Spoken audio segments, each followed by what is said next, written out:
Hello, everyone, and welcome to the Lords of the Night 2019 edition. With me, as always, is the Lord of Pain, Ranting Monkey, Hello. and the Lord of Pennies, Satsu 2 cents. What up, though? And I am Scribe, your Lord of Punishment. Hello, everyone. Hello, chat.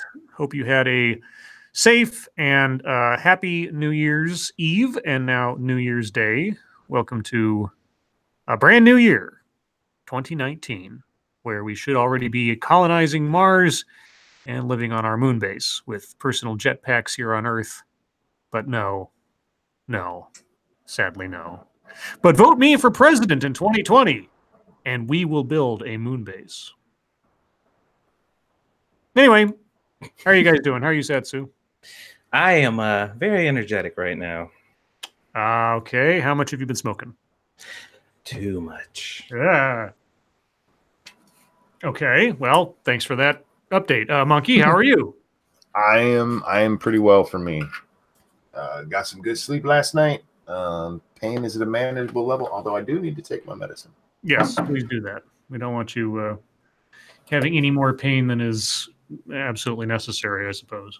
And how are you doing, Scribbles? Yeah, I'm all right. Left work yesterday with kind of a downer situation and kind of carried over a little bit today, but I'm better now, and it's been a semi-relaxing day, so I'll take that versus the alternative. Yeah, as soon as I left the stream last night, I was out. I had more than my lightweight body could take as far as alcohol, and I was just done. And so I basically just collapsed into bed and fell asleep about 5 minutes after I left here.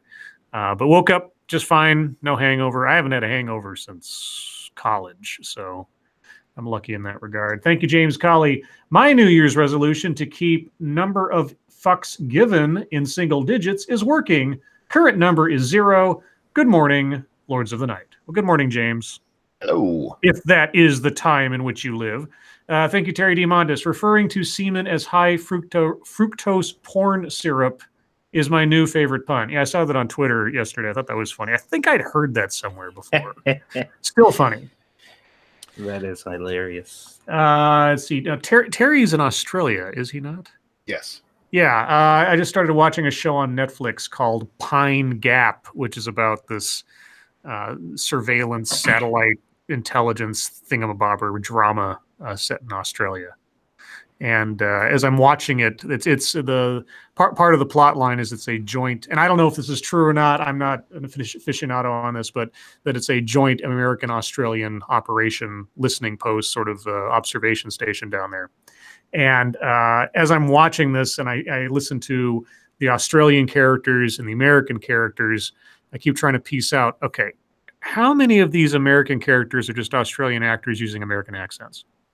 Kind of a game, because I'm like, did I catch a hint of Aussie somewhere in there, or someone really trying hard to sound American? That's always interesting. But anyway, what else? I can't think of anything else right now. So, Monkey Dick, Jim Jones, movies, video games, which Monkey was playing right before the stream and made me worried because I came back on after getting my drink and he was like, "Oh my God, I'm dead." I'm like, "What happened?" I was dead. What happened? Like Spider-Man fell off the building. He's like, "Oh." It wasn't Spider-Man. No, this was 7 Days to Die. Oh, the more important things. Okay. Please hit that like button if you have not already. And many of you have not. Can we get to 100 likes before the bottom of the first hour? Let's find out. And share our stuff. Satsu's got a new video. I've got a new video. Monkey's done another morning stream. No, Monkey can take the day off. Oh, we don't even have that for Monkey today. Oh well. Thank you, Chicago Mike. New Year's resolution: start the moon base. Yes. Let it. You know, if a GoFundMe can get like what $20 million or something to build a wall, we could probably put together a few bucks to build a moon base, right? Of course. Thank you, Snubbers. My favorite singer of all time went full retard about toxic masculinity, and I'm mad. Here's money. Okay. Who's your favorite singer? And if anger is going to put money from you to me, then by all means embrace the dark side, I guess. I don't know. But thank you. I'm curious as to what the singer is. Or who, well, what? Well, who? Well, these days it could be a what. I don't know.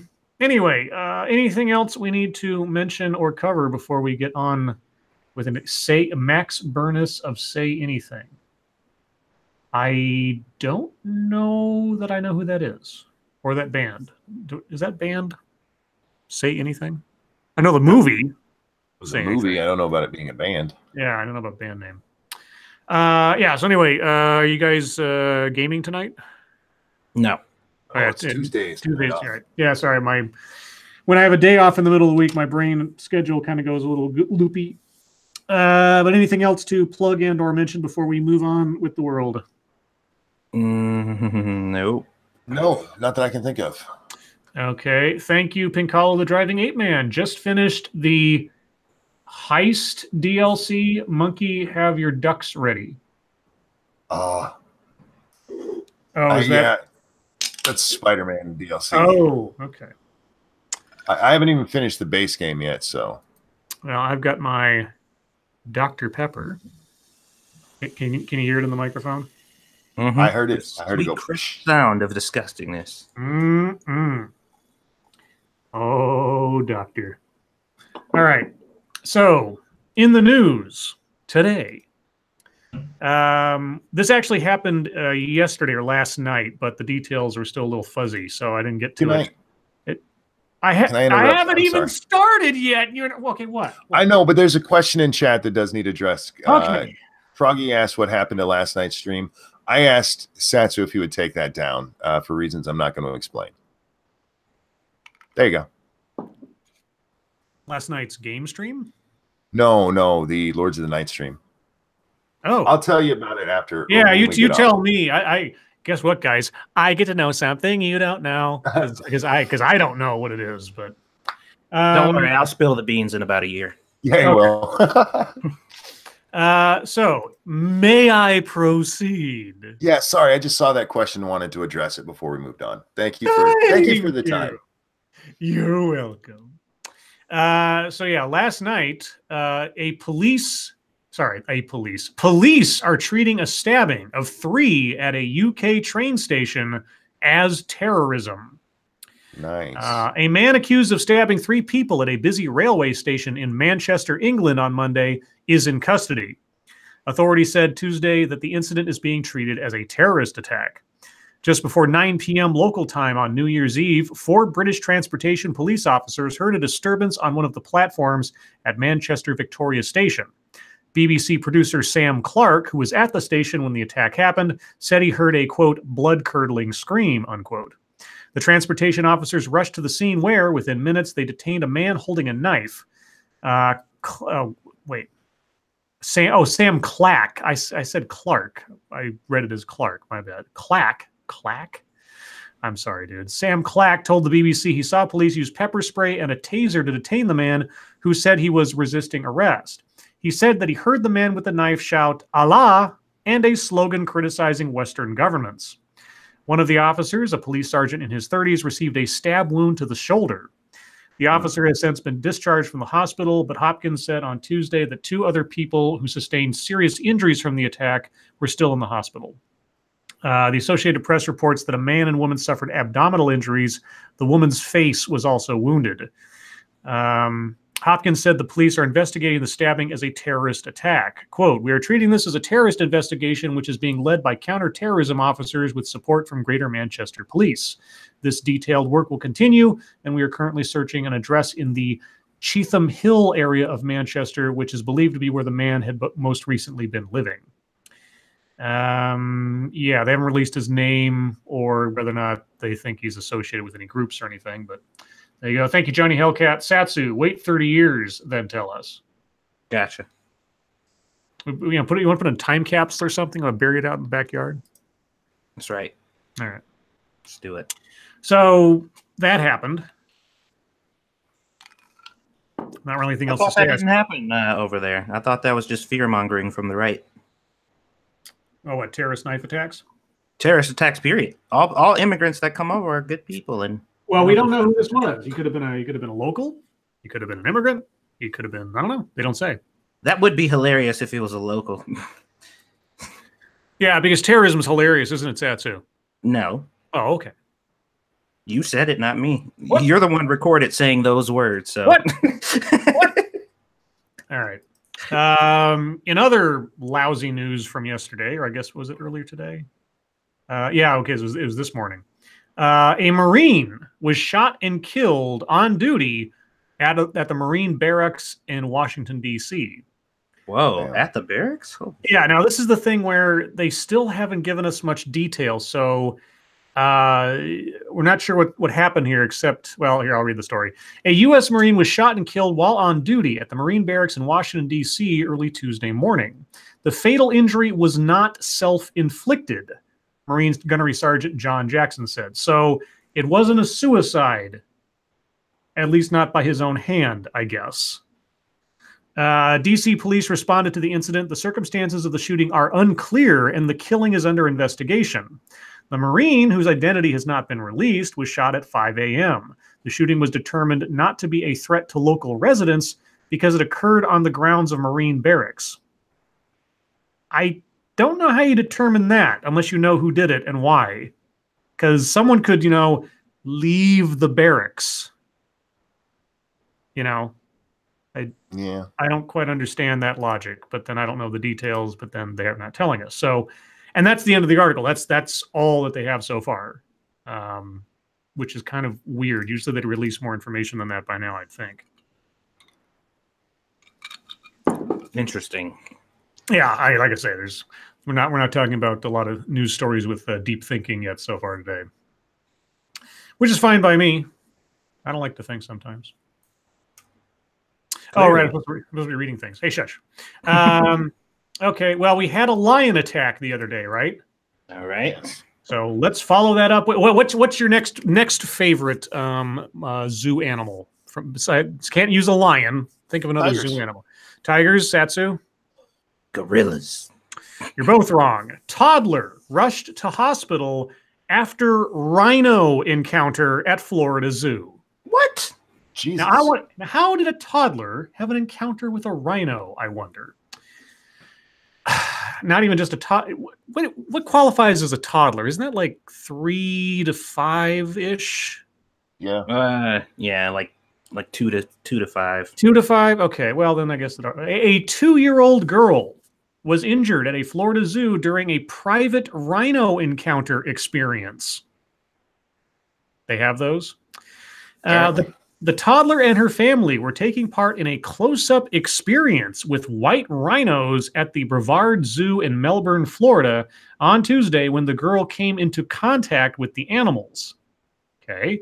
The family of 3 were given access to feel and brush the rhinos while supervised by 2 zookeepers in the area of the zoo, where they were separated from the animals only by steel posts.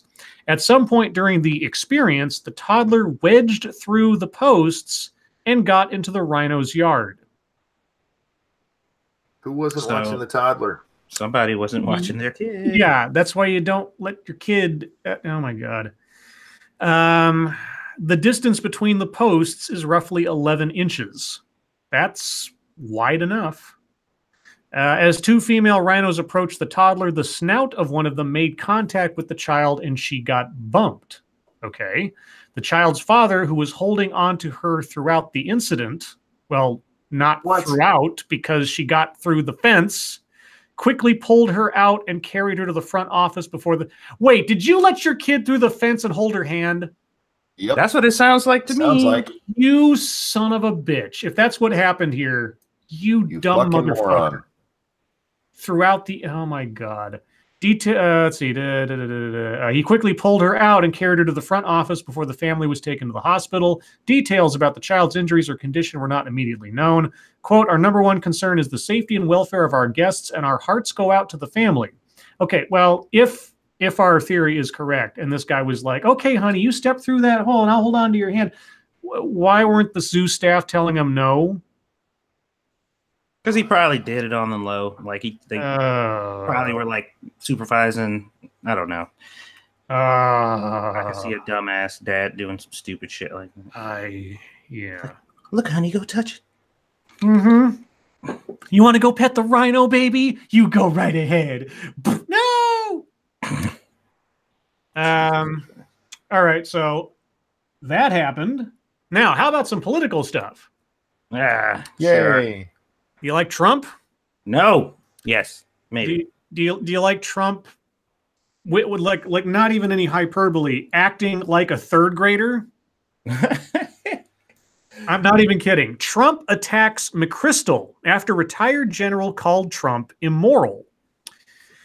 In one of his first tweets of the new year, President Donald Trump attacked retired four-star Army General Stanley McChrystal after he criticized the president on Sunday. Quote, General McChrystal got fired like a dog by Obama, Trump tweeted. Last assignment, a total bust. Known for big, dumb mouth. Hillary lover, unquote. Wow. Trump was retweeting a post from Fox News' Laura Ingraham sharing a story headlined, Media didn't like McChrystal until he started bashing Trump, unquote. The commander-in-chief's name-calling comes after McChrystal said during an interview Sunday that Trump was dishonest and immoral.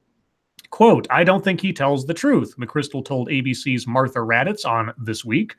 When asked if he thought Trump was immoral, McChrystal responded, I think he is. Excuse me. What I would ask every American to do is, again, stand in front of that mirror and say, what are we about? McChrystal continued. Quote, am I really willing to throw away or ignore some of the things that people do that are pretty unacceptable normally just because they accomplish certain other things that we might like? If we want to be governed by someone we wouldn't do a business deal with because their background is so shady, if we're willing to do that, then that's in conflict with who I think we are.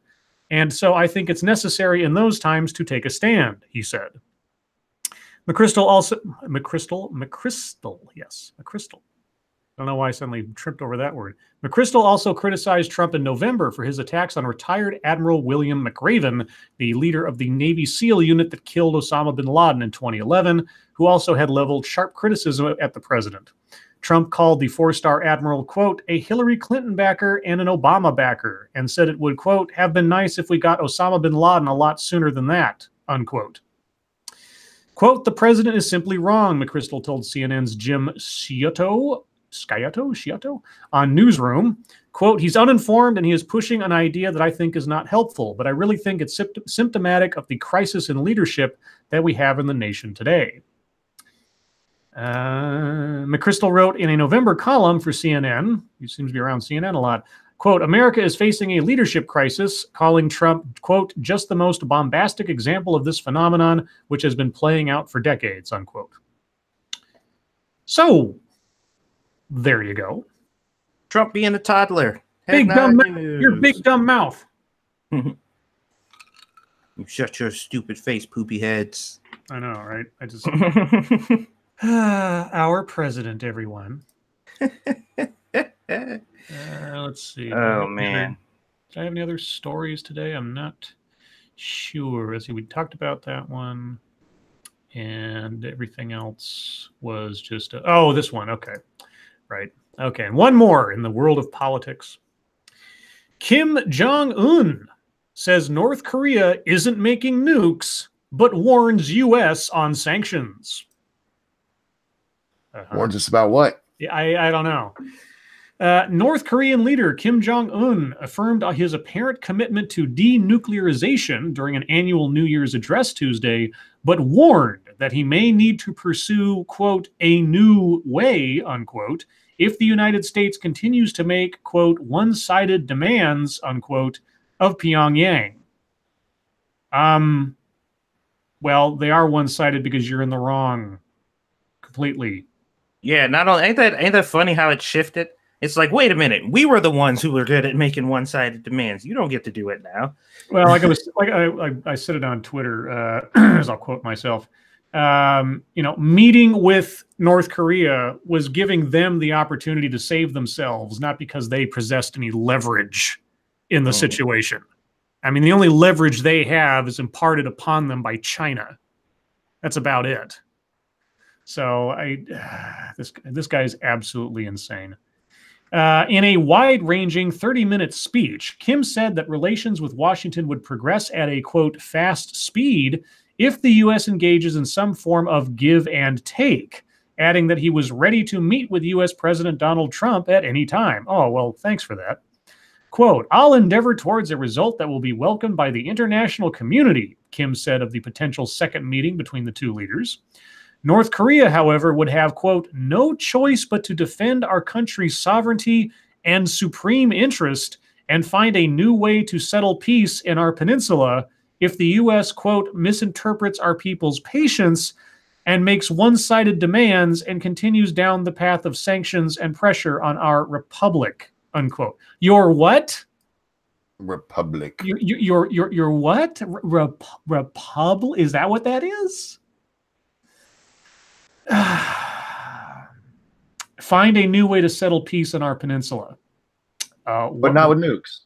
Not with nukes. Doesn't have nukes. Maybe like shrubbery put up as a barrier. Bonsai trees and a bench. I tell you what, building a wall in North Korea is a hell of a lot cheaper than it is here. You just have to get a park bench and a couple of planters and you're set. Has anybody told Trump about that? I mean, we don't have to build that giant ass wall. We can just do what North Korea did. Do you think if we just made a long line of trees, like short little trees, do you think that would be like psychological warfare? Like someone would approach and go like, it's a trick, and they'd run away. This must be a trap. Yeah, there's no way it's this easy. Something's wrong here. These trees are poison. Like just line the thing with like poison ivy and poison oak. Oh my that God. would be kind of funny. Yeah. America is poisoning people at the border. Yeah, if you just like make like a 1 mile long stretch of planted poisoned oak and poison ivy at the border instead of like a big wall. You know, you can cross the border, but we're gonna know that you crossed the border when you get to the other side. All right. You know, you're gonna have some markings on you there that'll tell us that maybe, just maybe, you went in where you weren't supposed to. Dude, if that was to happen, we're gonna see news like huge wave of immigrants are suddenly learning how to pole vault. Let's see. I don't know if there's anything else to say here except that North Korea, or Kim Jong-un in particular, is being stupid again. And I don't know. I mean, half the time I think he's putting on a show to sort of like still maintain the illusion that he's in control of something when he's really not in control of anything. And yet in maintaining that illusion for his people or for his own ego, one of the two, he's just dooming himself by degrees. It just makes no, it's not, you know, reality is going to have to set in at some point with somebody. Whoever ends up running that country next will hopefully be not insane, but then, you know, and then they realize, you know, sort of a Juan Castro kind of thing. Hey, maybe we should like change course a bit. We got a consistent theme with our stories: Trump being Trump and Kim being Kim. Yeah. Well, he was Rocket Man, and now they met. So, you know, at least Trump can be flexible after a fashion. Let's see. That's all the stories that I had pulled up today. Did you guys have anything? No. Mm-mm. Mm-mm. All right. I pretty much stayed away from the news today. Yeah, Monkey was hibernating like a bear. Yeah, I slept a lot. Yeah. All righty. Well then, guys, it is time for MSS News. If you have stories that you would like us to read on the air, please send them to us via Twitter using the hashtag MSS News. Can't promise we'll get to them all, but that's because a secret project. Just because it's us being us. Yes. Also, you guys send us a lot of stories, so I appreciate that. Okay, what do we have? Our first story comes from senior staff reporter and chief Florida correspondent Colleen Bernier. Oh boy. Embarrassing moment. Man goes in for New Year's kiss and gets rejected on national television. Oh. Oh boy, it's tradition in lots of places around the world to kiss somebody when the clock strikes midnight on New Year's Eve. It's great if you have a partner or are dating someone, but if you're going to use it as an opportunity to get closer to a crush, then you need to make sure you read the signs right.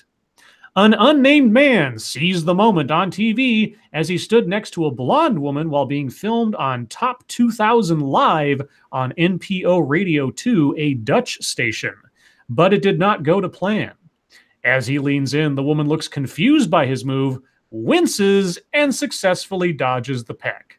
Unfortunately for him, the moment was caught on camera. To make matters worse, it has now been immortalized on the internet. Yikes. So I'm going to send the link out in the chat in case people want to watch. It's a relatively short little clip. Yeah, bastard. That poor guy. Yeah, bad news, he got denied. Good news, he is immortalized as a meme. So yeah. Now, see, all we're going to need now is what you're going to see is somebody's going to take that video, and whenever there's like some situation where someone's trying to do something and completely fails, you're going to see people like superimpose words or other people's like pictures or something over those two people to symbolize that, sort of like the shocked girl looking at her boyfriend when he's looking at the other girl. That's going to be like that. So just wait. That will be used in memes sooner or later. Thank you, Terry D. Montes. If Trump builds a wall, immigrants will just paint a tunnel on it and run through. Roadrunner style. If they have Roadrunner cartoons in Mexico, you're doomed. Jesus. Sorry. Just paint a tunnel. Yeah. Oh my God. Let's see. What's this? Oh, this one comes from Frosted Glass. The Mary Sue has something to say about Louis C.K. Of course they do. Let's see. Baby. Night, baby. Louis C.K.'s awful new stand-up certainly seems geared towards his terrible defenders. Why do people keep saying that? I don't understand. Every time Louis C.K. is trending on Twitter, a little bit of my soul fades away like the Avengers in Infinity War. But alas, here we are. Who are you? Rachel Leishman. Don't know who that is. Audio leak from Yeah, we know that. Okay. In fact, it's downright awful. Is his new tactic to target the same people who love Donald Trump and have no problem listening to a man who thinks men can just grope women without their consent? He didn't grope anyone, you stupid bitch. And that's another thing that I've been seeing, a common theme since this story started, is they like, he molests women, so what do you expect? I'm like, do y'all been following the Me Too movement so closely that you don't even fucking know who did what? This motherfucker touched himself. That was it. Real quick, thank you, Michael Caruza. Kathleen Kennedy trying to put good content in Star Wars. No, actually, what it should be is the guy should be over his face. It should be Kathleen Kennedy Star Wars, and over the girl's face, it should be Star Wars fans. Like keep dodging that kiss. Yeah, there you go. Thank you, Michael. Was she referencing Trump or was she referencing Louis C.K. there? Because I'm kind of difficult. It's difficult for me to tell. I don't know, but a lot of the posts that I've seen are just like, well, he's a rapist anyway. He assaults women, so what do you expect? And I'm just like, You got the wrong guy. Oh, listen to this. All that being said, he's still doing comedy because men can get away with anything. But the actual content of his set just makes things worse. Men can get away with anything? Oh, okay. Let's look at the male population of this country's prisons, shall we? Well, not even. Look at Louis C.K. Yeah, look at Louis C.K. Look at He got in trouble for consent. Yeah, Dustin Hoffman, Morgan Freeman, fucking Kevin Spacey, Aziz Ansari, on and on and on. Bill Cosby. These guys aren't getting away with shit. These people are retarded. And even when they don't commit any actual crimes or aren't charged with any, they still don't get away with shit. For God's sakes. Anyway. Thank you, Nope. Have you guys heard about YouTuber Law? He is a tech lawyer filing a complaint against Patreon, PayPal with the FTC for antitrust. He's made several videos and appears to be an apolitical critic. I saw that he was doing a stream or is doing a stream a little while ago. Mm-hmm. I've heard about that lawsuit he's filing. I don't I don't think I've ever seen his channel or watched any of his stuff, but I do know about him. How about you guys? Yeah, I've watched some of his stuff before. What the hell was it? I watched some of his stuff on the Sargon suit, I think it was, and there was another thing, case recently I watched. Yeah, I watch him from time to time, and I think he's probably gonna have a hard time proving collusion, which is what you got to prove here. But there's definitely a case to be made for it. The idea being that Patreon and PayPal are working together to keep other sites from getting as big as Patreon or doing what Patreon does. In this case, because of the Subscribe Star thing that happened with Sargon. Because what happened is Patreon kicked Sargon off. Sargon went over to Subscribe Star and immediately made back all that he had lost on Patreon.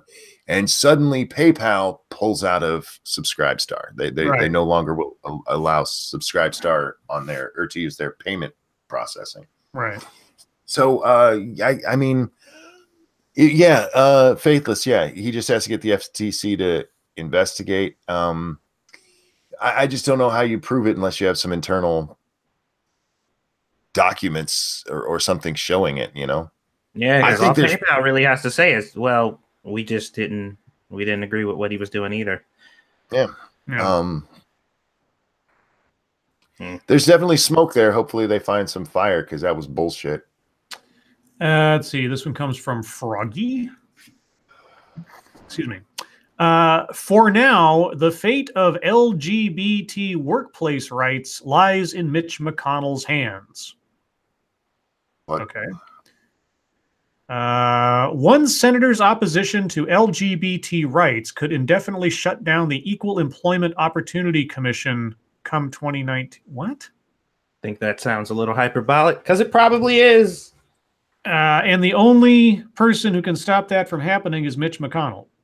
Because Senator Mike Lee of Utah has publicly stated that he will not vote for a slate of Trump EEOC nominees that includes Chai Feldblum, an out lesbian whom Lee has accused of trying to, quote, undermine our nation's founding principles, unquote, it's unlikely that the Senate will be able to fill the seats required to keep the EEOC fully operational. In other words, at the end of the current legislative session, the federal agency tasked with enforcing civil rights laws in the workplace, including LGBT protections, well, and including every other protection, by the way. Are you cherry picking one aspect of the EEOC and calling that the main problem? Yeah, because why not? Sounds like. Because, the EEOC protects everyone, at least theoretically. Although, God forbid that any of those EEOC investigations alight upon any of the dozens of companies who are putting out diversity and inclusion videos that tell you that they are hiring people on the basis of their skin color, their gender, or their orientation. Just it's not a little splinter in my fingernail or nothing right now, or hasn't been for a year and a half. Well, sorry, I might be a little bitter. The only people who matter in that story are LGBT people, though. I guess the only way to stop that from happening would be for Mitch McConnell to bring the matter before the full Senate for a vote, but the probability of that happening before midnight on New Year's Eve is low. Well, that obviously didn't happen. Okay, so this is a non-story at this point, except for, or at least the point of the story is. LGBT leaders are calling for Senator Mitch McConnell to recognize the urgency of the situation. Quote, Americans need fully functional EEOC to combat discrimination and sexual harassment in the workplace, and Mike Lee's anti-LGBTQ views should not stand in the way of those seeking justice under the law. What was his complaint against the person? To undermine our nation's founding principles. But you've taken that quote without any I want to know what the full context of that quote is. What's the woman's name or Oh, okay, hold on. There was a link. I'll look it up. Okay. Let's see. I'm trying to see if I can find. Okay, what was the quote again? Nation's founding principles. Okay, so I gotta. Okay. Okay. This is from February of last year. The Equal Employment Opportunity Commission may seem like an unlikely threat to religious liberty and the institution of marriage. After all, the federal agency was created to combat workplace discrimination by the Civil Rights Act of 1964. But sadly, the agency created to fight discrimination now threatens to discriminate itself. One nominee to the commission's 5-member board wants to use the federal agency's power to undermine our nation's founding principles. This is Mike Lee's statement. Chai Feldblum was first nominated to the EEOC by President Barack Obama in 2009, but she was not confirmed by the Senate. In March 2010, President Obama skirted the Senate by seating Feldblum on the commission when Congress was in recess. The Senate ultimately confirmed Feldblum on a 54-41 vote during a lame duck session in December of that year. Only 2 Republicans voted for Feldblum's confirmation. Okay, still, they won. Last December, President Donald Trump renominated Feldblum along with the 2 Republicans to the EEOC. If all 3 nominees are confirmed, Republicans will have a 3-2 majority on the EEOC. If Feldblum were a typical Democrat, it might make sense to let her nomination proceed through the Senate along with her 2 Republican colleagues. But Feldblum is no typical Democrat. Her radical views on marriage and the appropriate use of government power place her far outside even the liberal mainstream. Okay, how so? Feldblum has argued that, quote, I, for one, am not sure marriage is a normatively good institution, unquote. Okay. Instead of promoting marriage as the best arrangement for the emotional and economic security of families, Feldblum believes, quote, all of us are harmed when society fails to acknowledge the wide array of non-marital social structures, unquote. Okay. Okay. What does that have to do with LGBT people? I don't know. Feldblum, I'm continuing on with the senator's statement. Feldblum even signed a manifesto proposing government recognition of, quote, diverse kinds, unquote, of partnerships that, quote, move beyond the narrow confines of marriage politics. Like what? Don't think for a second that Feldblum's derogatory views about marriage will stay private. They're not private. Feldblum wants to turn her opinions into federal policy through the EEOC. I don't understand. Why would that be wrong? Well, here's the thing, Scribe. You're not the intended audience, and you did the one thing that they guarantee that their intended audience won't do, and that's did research to research the claim. It doesn't make sense because it doesn't have to, because they know that their readers aren't going to investigate it. So you're confused because you're not the intended audience. If I'm reading this correctly, I think, and again, I haven't read every word in this, but I think this guy's claim of concern is that somehow the EEOC will then not respect certain religions if they get complained against, I guess, or something. That's how it's reading. I'm trying to read through the rest of it. Yeah. Okay. Well, I'll set that aside. Monkey, you can give us your professional analysis in a few minutes. Because I know we got lots more stories to get through. Oh, well, here, yeah. She therefore argued, no individual exception based on religious beliefs, that part's a quote, should ever be allowed if they conflict with, quote, the goal of liberty for gay people, end quote. Well, that's an argument that's been coming for a long time. I don't know if I agree with her. I haven't actually read what she says about it, but individual liberty versus EEOC stuff, yeah, that's been coming for a while. Well, not only that, but the EEOC already defends against discrimination on sexual orientation to begin with, even before this person ever sat on the board. So the Feldblum is making statements pushing against an open door, and Mike Lee sounds like he just can't accept modernity. As my vocabulary decides to stumble over itself. So I don't quite understand what Mike Lee thinks he's doing, trying to hold back a tidal wave that's already hit the shore, you know? So, I just don't understand why he thinks the marriage part is such a big deal. Mm-hmm. Anyway. I mean, yeah, you can have domestic partnerships. I'm not even sure what Feldblum means by diverse versions of relationships or something. Like you're talking about three-ways or harems or something. I don't understand. In chat, we were asked if we have a Discord. We don't as a group, but me and Satsu each have one, and Star was kind enough to put the links in there for you guys. Okay, let's see. We talked about the 8 things white people should leave in 2008 yesterday. Thank you, Frosted Glass. We talked about the Women's March yesterday as well. What's this? Okay, this one comes from Mashisu, I think. Yes. When was this? Oh, this is a month old. Yeah, we already knew. Yeah, we already knew about the Clinton email deal again coming up. What's this? Okay, this one comes from Jordan, our resident memester. Charlottesville's toxic climate is thinning the police ranks. Maybe it's also fear of liability. I don't know. Charlottesville, Virginia. Officials in the Virginia city that endured a deadly white nationalist rally in 2017 say people are cursing police officers and it's thinning the department's ranks. You think? Charlottesville Police Chief Rachel Brackney. Oops. Sorry, guys. My parents are calling. I will be back in just a moment. Oh, well, he's gone. I guess we should just talk to you. How you guys doing tonight? I hope you're well. I hope you've had a good New Year so far. Satsu, you had a good New Year? Oh, it's starting off very interestingly. Let's see what else do we have going on in chat. Hey, everybody, I'm late to the party as usual. Hey, as long as you made it, Zero, it's nice to see you. Lots of great folks here with us tonight. I'm actually working on a video, guys, but not the kind you guys want. Yeah, Monkey's making a porn. So. Yeah, he's trying to expand that lucrative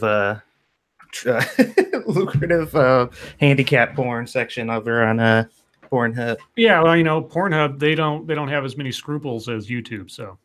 There you go. Anyway, what was I saying? Charlottesville Police Chief Rachel Brackney told the Daily Progress on Sunday that the climate has been toxic since before the Unite the Right rally. Brackney says video shows people cursing officers and calling them names. Brackney says it's a top reason officers are quitting in large numbers. The department is down nearly 24 officers and vacancies are getting harder to fill. Other reasons include pay, officers' inability to take home patrol cars, and what Brackney called vocal and biased civilian review board members. Sounds like your entire department's fucked up. I'm sure it doesn't help that, officers are being vilified, not only in Virginia, but across the country. So, But yeah, having to drive your personal car to work, then take the cop car out, then park the cop car, and then take your personal car home. I could see how that might be a little wasting of time. Well, I mean, I think there's also the issue of with the shit that's going on, even though this probably was a rule that they set long before with the vilification of police and shit. Having a police car parked in your yard is probably not. That might be the case. Amazing. Let's see. What else do we have? Oh, okay. This one comes from Leathery Old Bastard. Except it's not. Is it a news story or is it a video? It is a news story. Okay. Oh, God. Beyond Dimensions.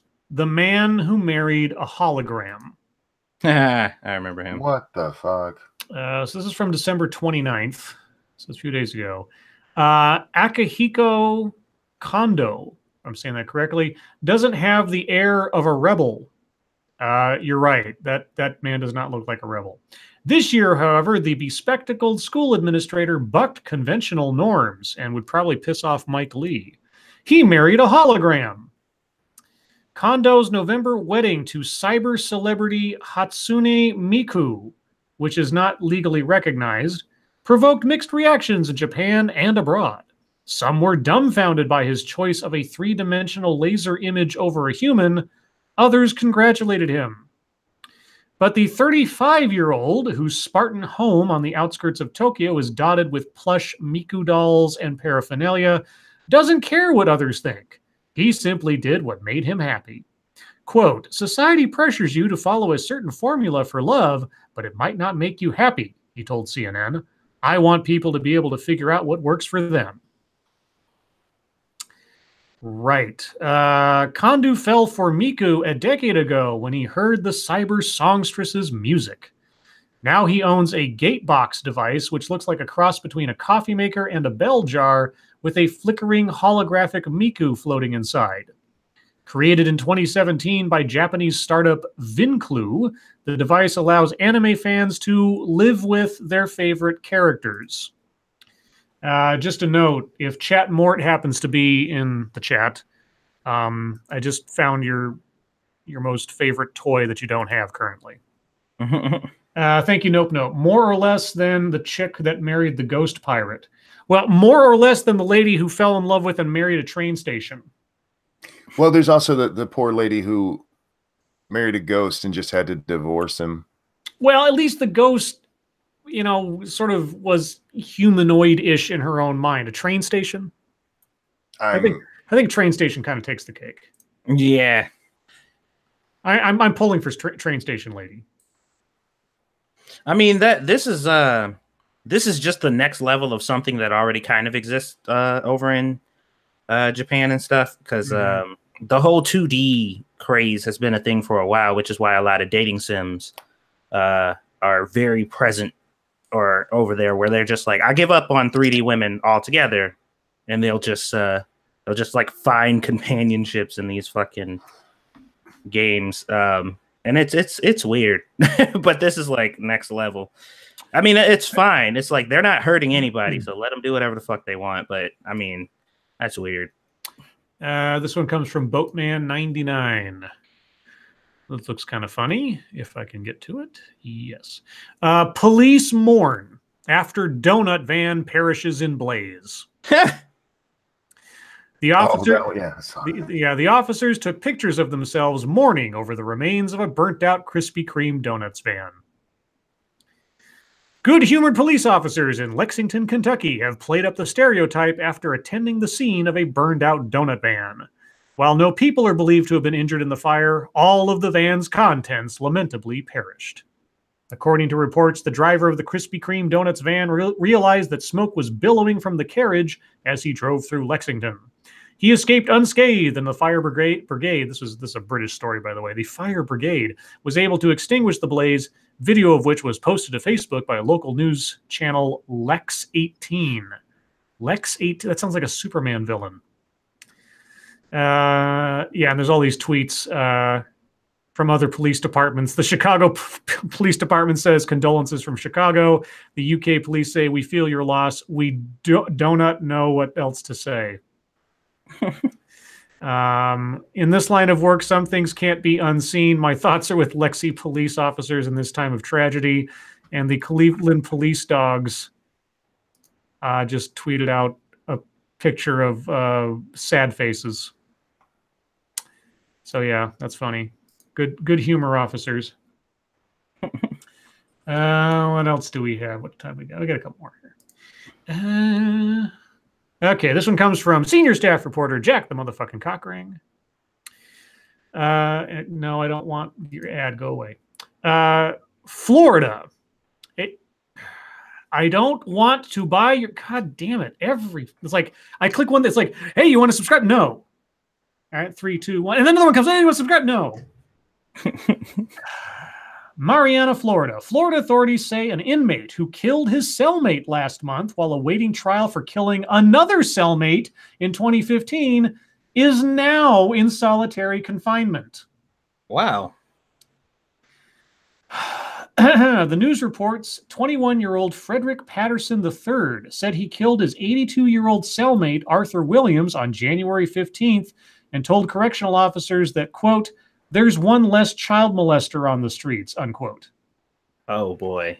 Patterson, a convicted burglar, was sentenced Thursday to life in prison for killing 45-year-old Scott Collingsworth, a convicted robber.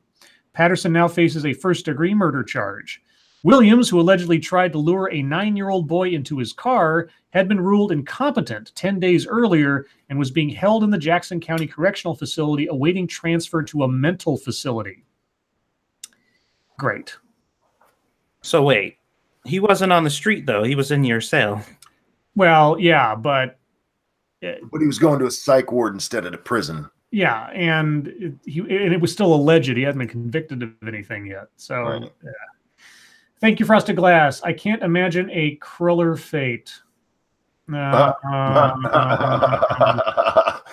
see what you did there. Frosted, are you trying to steal Cryptic's job? It's supposed to be the other way around, I hear. So, anyway. Let's see. We talked about that one. We talked about that one. By the way, Scribe, we've hit 100 likes. Oh, 100 likes. Yay. Thank you, guys. And we're back to yesterday with the Zika-infested meth. So there we go, guys. Thank you so much for all of the stories. You guys, as always, are half the show, practically, between stories you send and questions you ask. So thank you so much. But now we're going to move on to YouTube time, if I don't lose my voice. So Satsu, what have you been up to? I'm working on quite a few videos. I think like 3 or 4, maybe even 5. Holy shit. Videos lined up for 2 cents plus because I'm capitalizing on this constant growth that we got going on over there. There may be a video in the work for Sophane if I don't get a response from him in the next day or so. For that shit, we'll get into that for fucketry. And then I had like maybe 2 other videos that I was thinking about working for Satsu 2 cents too. So content coming, guys. I got stuff for both channels that I'm actively working on. So I'm doing it. Sarah Plyer says, "Got to go to work. See you guys tomorrow. Happy New Year." Bye, Sarah. See you, Sarah. Monkey, what have you been doing? I jumped on Bloodwing's stream earlier today, and I'm working on a video for the 2 cents plus channel. But that's pretty much it. While I have the floor for just a second, this isn't fucketry. This is just really cool. And I just happened to come upon it. That's why I'm doing it now. They took kids with severe illnesses and disabilities, and they dressed them up like superheroes, and then did these awesome background pictures for them. It is really cool, guys. You should check that out. But that's all I have. All right. Did you tweet that out or? Oh, yeah, I just put it in the chat there. Oh. And yeah, I did retweet it. It is so fucking cool, man. Man. Oh, and little Wonder Woman. Oh, it's great. The Flash. And look at those backgrounds they did for him. That is amazing. Yeah, that's some movie poster level stuff right there. Yeah, good for them. Anyway, sorry. That's fine. I didn't do anything YouTube-wise today. I did my video yesterday, and I've gotten lots and lots of feedback on that one. Thank you guys so much for that. And I just wanted to, well, as I'm doing right now after a fashion, pimp my channel a little bit. I am at present, what is it? 124 subscribers away from 3,000. Oh, nice. So I'm just on the cusp of my next 1,000 milestone. So on the off chance anybody currently watching isn't a subscriber to this channel, please take a look at a couple of my videos. And if you like what you see and you'd like to gamble that YouTube will let you know the next time I put a video up, hit that subscribe button and click the bell and follow me on Twitter and write my name in the clouds. And let me help you out. Oh. If you're already subscribed, you need to go out there and tell everybody. Tell your friends, tell your family, tell that bitch you hate. Get everybody over to Scribe's channel to subscribe. There you go. Also, in doing so, you can also look in the description of this video and see the links to Monkey and Satsu's channels, which you should also be subscribed to. And or go over to 2 cents plus and subscribe to that, or become a sponsor and stuff. And things. That's all I got. What else? There was something else I was going to say, and I suddenly forgot what it was. So I guess I don't have anything else to say about YouTube time. So let's go on to fucketry, because God knows there's going to be lots of that today. So before you guys get into it, you guys have a lot. I've only got like one thing. It's not really fucketry, I suppose. It's just a mystery. Mundane Matt's Twitter account doesn't exist anymore. Nope. It's gone. It went bye-bye. Now, curiosity being a thing that I do possess, I've had it said to me that possibly he shut it down himself,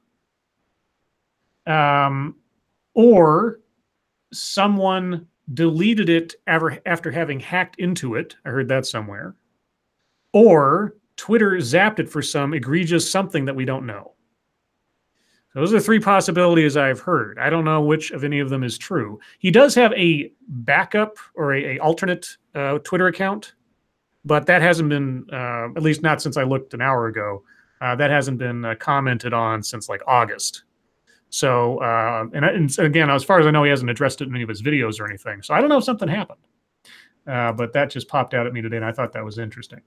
It doesn't technically count as fucketry, I suppose, but all the same. Was that it? I think that's everything I had. So, which one of you two want to fight over who goes first with your associated fucketry today? There's people who have been waiting for this. Why don't we just let Satsu go? Okay, Satsu, tell us about your adventure today. And just so people know, I had considered attempting to invite the other side of this argument to the stream tonight, but I figured that should be something Satsu chooses to do himself. So go ahead. Okay. So this started from a post that I put up earlier. Quite a few people liked it. And it was the start of 2019, and we already have our first idiotic hot take. And I said, did you know that jokes have an expiration date? No, I don't mean there's a time when they're not funny anymore, but a time where they literally cease to be jokes. If it's old and it's been done before, it's not a joke anymore. And that was some of the narrative that I was hearing from people. They were saying that the main reason that they're upset with Louis C.K. wasn't because they're offended, because no, they're not offended. It's the fact that he's not telling jokes because they're old and they were told before, and people have already done it, which by default makes those jokes not jokes. He's just being mean, I guess. And obviously that's fucking stupid, because a joke does not become not a joke just because it wasn't funny to you. That's like obvious. So that's what I've been arguing to, several people who have put that up, because it's just a dumb thing to say. And Sophane's response was, I bet you didn't cut the same slack to Kathy Griffin. Now, when I saw that, I immediately got confused, because I was trying to draw the connection between a joke still being a joke, whether it be old or not, and Kathy Griffin, because those two things don't go together at all. So I put up a post to this one. Let me see what it said here. Hilariously enough, this comment does not even make sense. What does jokes losing their ability to be a joke have to do with Kathy Griffin? And his response, the most masterfully crafted response, I might add, was, my point was pretty clear. And my response was, no, it wasn't. Please elaborate. Now, because Sophane is a little fucking bitch, he didn't respond to that one. He just let that one go. And he responded to somebody else on the post. This was St. Fugi. St. Fugi said, Kathy Griffin's severed head of Trump didn't come off as a joke, but a statement. And he was like, haha, gotcha. Just what I thought. Nuance for me, none for thee. Because I guess that proved his point. The point that he was trying to make about me, correct, right? That St. Fugi seems to be a hypocrite, I guess. So I responded, I'm not even going to argue whether or not it was a joke, but let's say somebody hates you and tagged you in a post with your bloody severed head. The first thing that's going to come to your mind is, wow, that joke didn't land. Or are you going to think it wasn't, like, that's not a joke. This person is threatening me. And his response to that was, your justifications that only go one way are the point. I still don't know what that means. So I asked him, you're just spouting bullshit. What justification that only goes one way? Be specific. And because Sophane is a little fucking bitch, he didn't respond to that either. So, somebody else put up another post. Let me try to find this one real quick. Let me see. I just had it up. God damn it. Oh, where I said, I want him to address the thing that that he's bringing up, because he assumes that I did something that I didn't. And he said, search your own damn feed. Fuck off, you fucking hypocrite. Now, you guys know that there is nothing that Satsu hates more than a fucking hypocrite.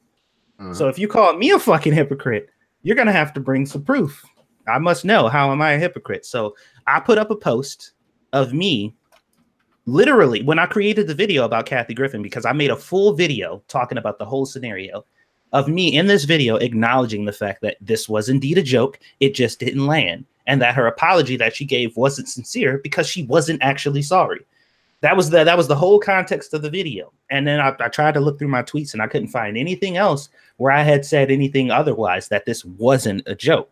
And I posted this video and I have not heard from Sophane since. Not a word. I posted it to him twice. I posted it on his initial response and then I posted it on this one. And he just about faced and pretended like this shit never happened, because that's what he's going to do now. Now that he was wrong and that he was publicly blasted online for being wrong, he tucked his tail in between his legs and he just walked off. And now he's going to pretend like this conversation never happened. It's never going to be brought up again. So Sophane, I don't know if you're going to ever see this or if you're watching this, but you're a fucking bitch. And I did have just a little bit of respect for you, just a tiny bit, because I realized that you were trying to turn the other cheek, or turn over a new leaf, and you've adopted this new system where you're like, I was anti whatever before, and now I've learned better and I'm better now.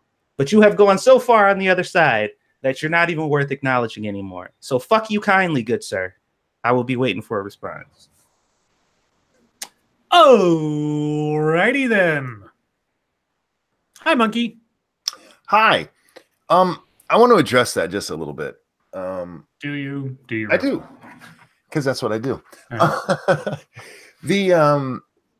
I've watched Sophane, and I'm still a fan of Sophane. I still, me and him are friends.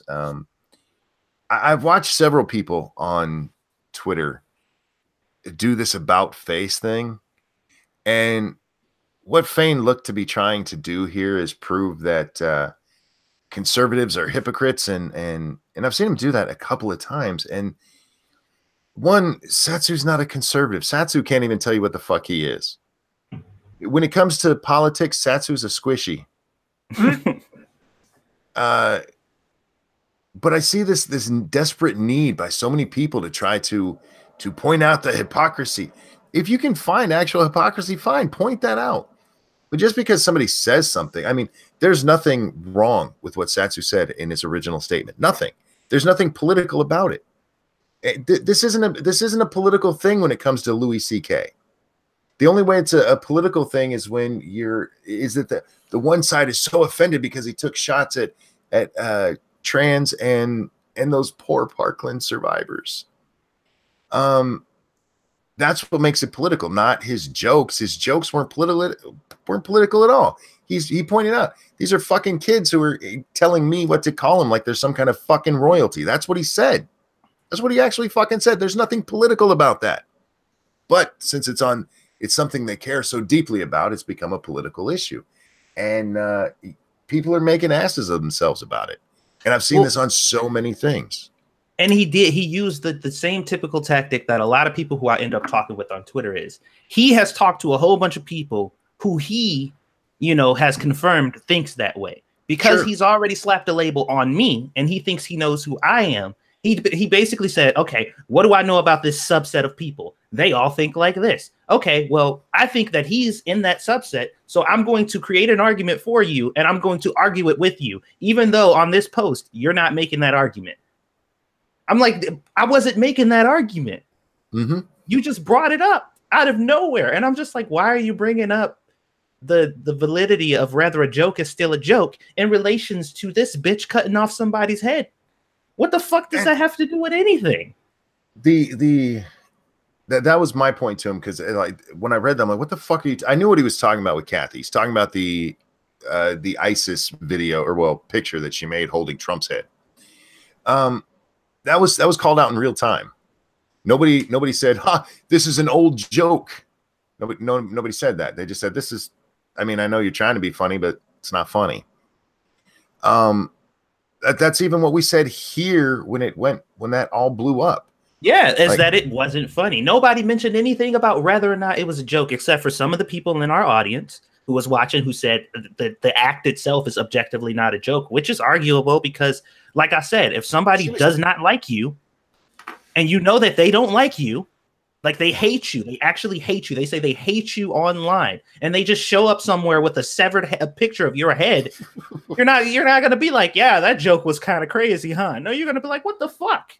Yeah, if you want to see not a joke, watch Hannah Gatsby. She was trying to be funny, and it fell flat, and it was horrible. Louis C.K. was actually funny, and the biggest part of the whole Louis C.K. thing to me is how many people have come out and decided he's Republican, or that he's what was the one I saw, catering to the Fox News base. Yeah, and like catering to the Trump base. Like, what are you talking about? This is the same kind of fucking jokes he's been making. I really wish Carlin was still alive. I would love to see what they say about him these days. I mean, because Louis didn't say anything here that I haven't seen. Am I still here? Mm-hmm. Oh, okay. It was just locked on Scribe, and I was like, what the hell happened? Okay. What? Oh, on my screen, it was locked on your picture for some reason. Well, that's because I'm the center of attention. Yes, you are. You're a sexy beast. That's me. But yeah, the whole the Louis C.K. thing. So many people are turning this political, and it wasn't fucking political. Did you guys see what Ellen Barkin said about this? Mm-mm. Oh, yeah. I think I know what you're talking about. Where she said, I hope Louis C.K. gets raped. It's raped and shot at. And shot. Yeah. I'm like, that is not normal. But it's all because he's gone political, and he's. Did you see her justification for that? Yes, I actually responded to it. Yeah, dude, read her justification. Scribe. I don't know if you saw this. No, but okay. So she actually got into an argument with Roaming Millennial, and Roaming had tweeted out two things that Ellen had tweeted out. She said, "I hope Louis C.K. gets raped and shot at." That's what Ellen Barkin tweeted.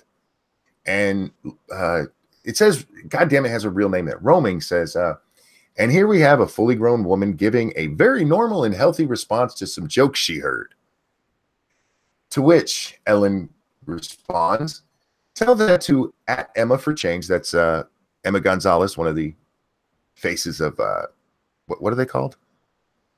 Whatever, the Parkland kids. Faces of Death? What? Oh. And @David Hogg, or any one of Louis C.K.'s victims, not alleged. He admitted his actions and is delighting in letting us know he learned nothing. Look up the word serial predator, dope. That wasn't even her justification, though. Oh, I didn't see the other one. This was her justification. For all of you ready to jump on my back. Oh, I did see that. Yeah. Think for a minute about how Louis C.K. must talk about the women who outed him. What do you think he wishes on them? Do you think he will assault a woman again? He didn't assault anyone, by the way. But we already know how he would sexual assault. When they came out, the first thing he said is, "I was wrong. I'm sorry to these women." That's what he said. That's what. There you go, Ellen. If you want to know what he would say about them, there you fucking go. But no, he's a serial predator because he asked women if he could jack off in front of them. And this just in, by the way, guys, touching your own penis is sexual assault against women. Well, duh. This shit has gotten so insane. And the reason I bring all of that up is because that's what Sofane is caught up in, is the political aspect of this. When there was nothing political about what you said. Exactly. But that's what I said. He's taken all the other conversations that he's had with other people that had nothing to do with that. He took my statement and translated it into, so he probably didn't even read my full tweet. He probably just saw that I posted something, saw what the topic was, and was just like, bet you didn't give a, it's just, I don't know. Like you and somebody else are talking about cars and some other dude just walks up and says some random shit about pastries. And you're just like, what the fuck? Where did you come from? All you need said, who consented to let him do it? There were 2 women. I don't know any of their names. I'm sorry.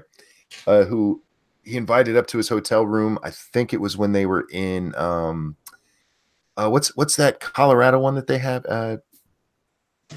There's a major comedy festival in Colorado, and I forget what it's called. But anyway, I think it was when they were there. And there's been like 2 other women that were individual that he masturbated in front of. One claimed he did it while they were on a phone call. That's not sexual assault in any way, shape, or form. Sorry, sweetie.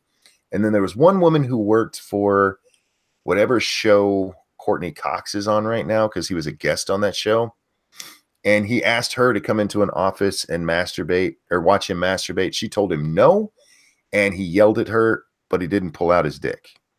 He just yelled at her and then left. Now, that's dickish. It's not sexual assault. Nothing he did was sexual assault in any way, shape, or form. What's that? Dickish, you say? Very dickish, yes. Quite literally dickish. Oh, boy. Toasted said, how would you feel if someone would do that to Lady Monkey? If my problem there would be Lady Monkey agreeing to watch him masturbate. Yeah. How would you feel if somebody asked Lady Monkey to masturbate in front of her and she said, what, yes?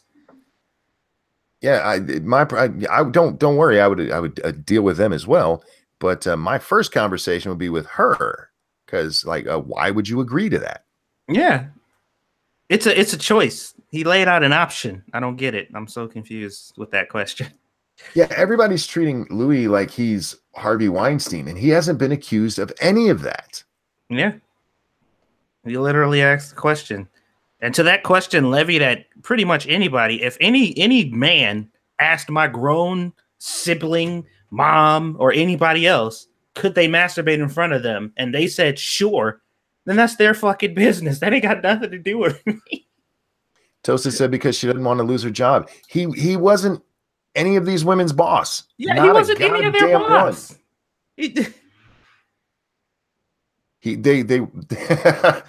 He had no power over these women. Even in his own statement, when he takes responsibility for it, he says, I had no power over them, but I'm a bigger comedian. So that's how the whole power dynamic was a bad thing.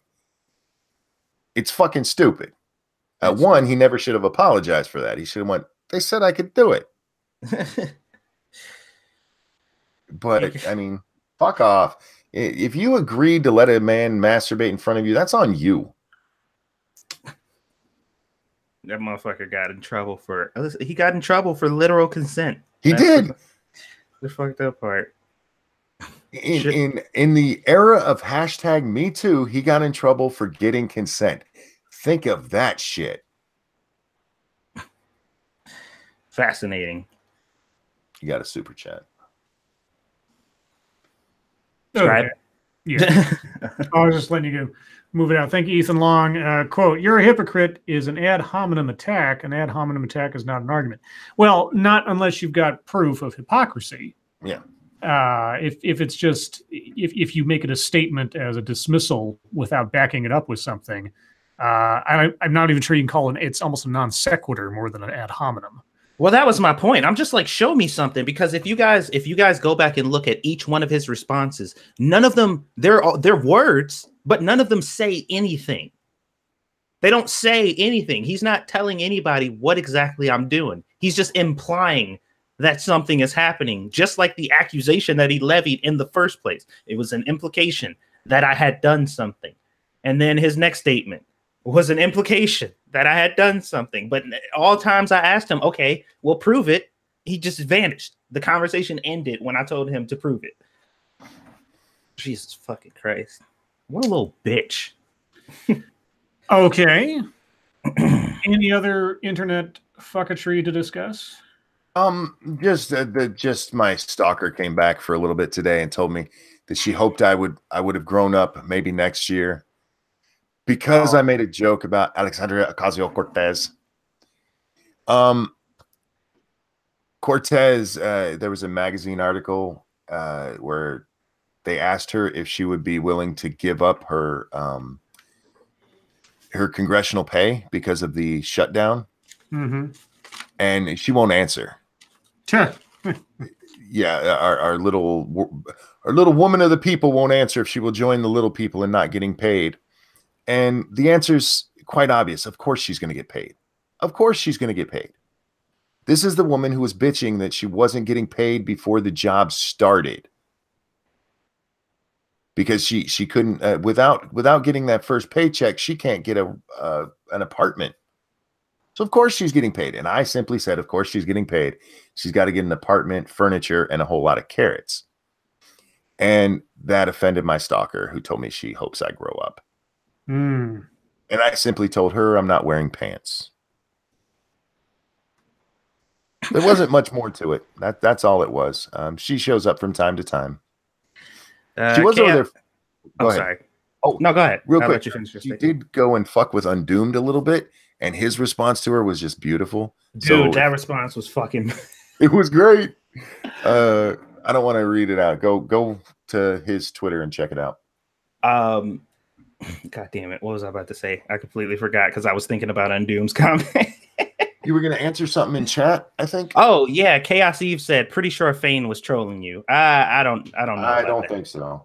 I don't know about it. It was the responses, because Fane has trolled me before. Me and him have had some back and forths and jabbed at each other before or whatever. But the moment you call me a fucking hypocrite and tell me to check my feed, like that's what he said, check your own feed, you fucking hypocrite. And I'm like, okay, well, let me go check, because apparently you know something that I don't. And I don't know. I don't want to give him an out like that. Like, no. I mean, if he was, then say so. But I doubt it. That'll be an excellent cop-out. Because there's no way for me to definitively prove that he wasn't. So I'm like, if you say so, little bitch. If you say so. But I doubt it. I highly doubt it. To make it easier, I threw Undoomed status in there if you guys want to check it out so you can read that. It was just so beautiful. Scribe, did you see it? Yes. Yeah, it's hilarious. But first of all, who tells somebody to eat their whole ass? The woman who just had told me I need to grow up. Eat my whole ass. Oh my God. Jesus Christ. Let's see. Any other fucketry? That's all I got. Yeah, that's all for me. Well, just for the hell of it, how about a New Year's Mad Lib? Sure, let's do that. All right. So we don't have any musical accompaniment this time, unfortunately, because Tail's not here. But we'll do this anyway. So this is a Mad Lib called My New Year's Resolution. So I'll go back and forth between the two of you. We'll try to do this. There's a lot of these, so I'll try to make it as quick as possible. First, Satsu, I need a plural noun. A plural noun? Toaster. Oh shit. Toasters. That's not a plural, but okay. Toaster. Oh wait, you said not singular. Oh, toasters with an S. Sorry. All right. Monkey, I need an action verb. Jacking. Okay. That's action packed when Monkey does it. Satsu, I need a common noun, a thing. A hat. Okay. Monkey, I need another action verb. Slurping. Okay. Satsu, I need an adverb. An adverb? Refresh my memory, because my brain is broken right now. Describes a noun.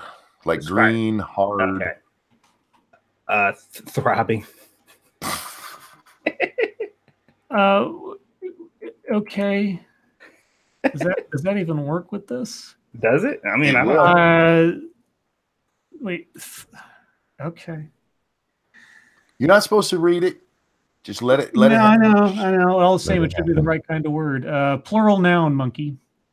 Feet. Okay. An action verb, Satsu.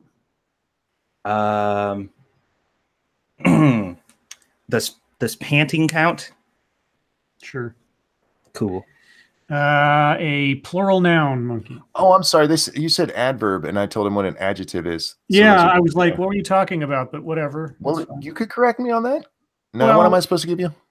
A plural noun. Oh, man, there's a lot of plural nouns in this. I know. It's a New Year's resolution. What do you expect?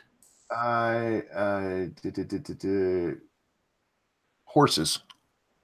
Horses. Okay. Satsu, I need a noun that is a place. Ooh, that's specific. Yeah, it is. A noun that is a place. Yes.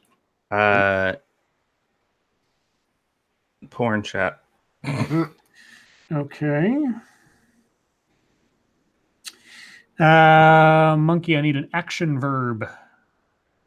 Action verb. Sorry, it's what came to mind. Squirting. Gee, I wonder why that is. Well, I'm not thinking dirty right now.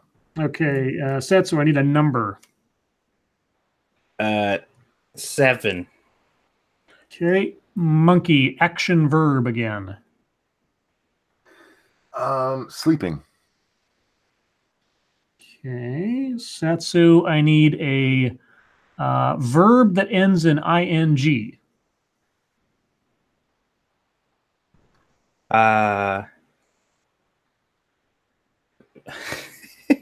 Fingering. Monkey, I need a verb that ends in ing. Twiddling. Twiddling. Twiddling. Okay. Satsu, I need another number. 14. Okay. Monkey, I need a noun, a plural noun, sorry. Plural noun. Lamps. Okay. Satsu, this is the patterns forming here. Satsu, I need another number. 300. Okay. Monkey, I need well, so it's an adjective, but it describes an amount of things. So say it again. Adjective. So an adjective number. So like it would be something like a lot or very few, or something like that. Would huge work? Huge, that works. Okay. There you go. Okay. Satsu, a plural common noun.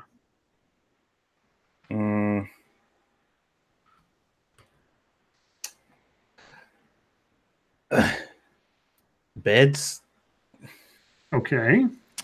Monkey, an adjective.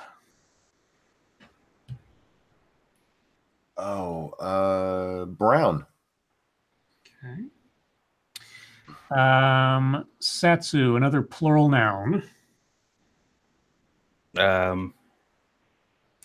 Buildings. Wow, you're exciting. Monkey, a past tense verb. Swam. Okay. Satsu, an exclamation.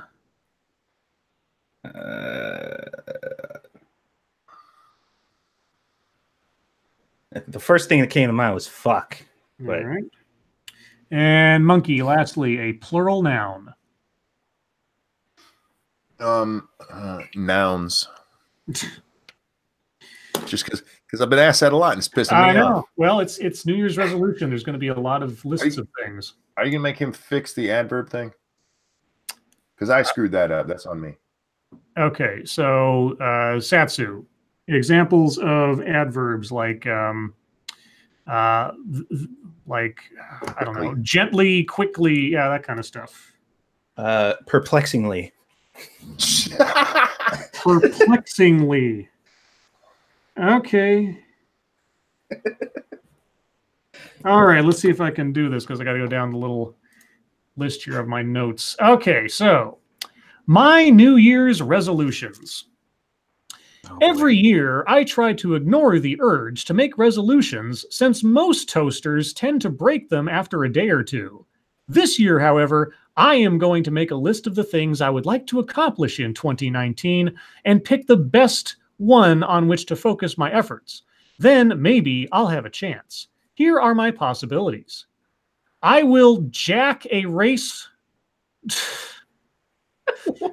I will jack a race to raise hats for charity. Yeah. Oh my God, this is terrific. I will learn to slurp a new language. I will perplexingly try to improve my feat in math and ELA. That is perfect. Yes.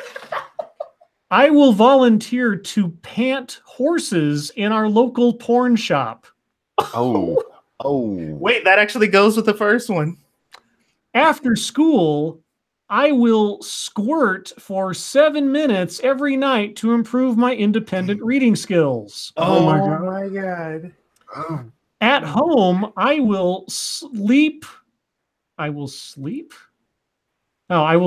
my parents with fingering dinner and twiddling the dishes afterwards.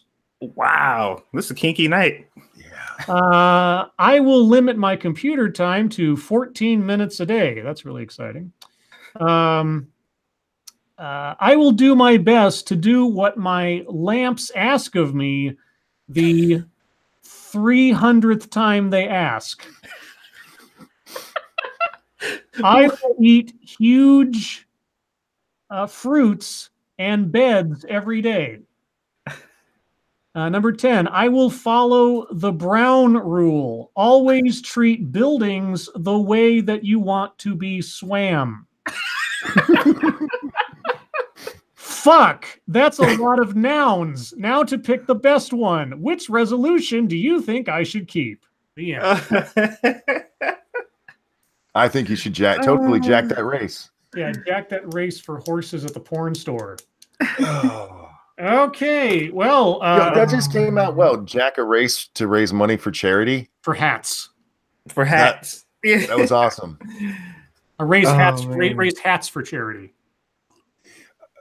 The Brown rule, yes, I like the Brown rule. The Brown rule, yeah. That should become a thing. Well then, there you go, guys. So I've moved away from doing advice column stuff because I got some complaints about that. Do you like it, Mad Libs? Because we might do that, or I might do that as filler. That is fun. Those are fun.